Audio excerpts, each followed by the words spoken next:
महाराष्ट्रातील सोलापूरमध्ये एक मोठी दुर्घटना टळली आहे।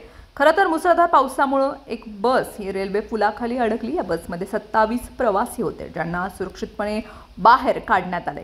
या घटनेची माहिती मिळताच पोलीस आणि अग्निशमन दलाचं पथक हे घटनास्थळी पोहोचलं आणि तातडीनं कारवाई करत लोकांना वाचवले। तुळजापूर बार्शी रस्त्यावर महाराष्ट्र राज्य मार्ग परिवहन महामंडळाची एक बस पावसाच्या पाण्यात अडकली। ही बस तुळजापूरवरून बार्शीला जात होती। यावेळी शहरापासून 2 किलोमीटर अंतरावर होती। ही बस पुलाच्या खाली अडकली होती। यावेळी पुलाखालून मोठ्या प्रमाणात पाणी साचलं होतं, ज्यामुळे महाराष्ट्र परिवहन महामंडळाच्या बसमध्ये पाणी शिरलं।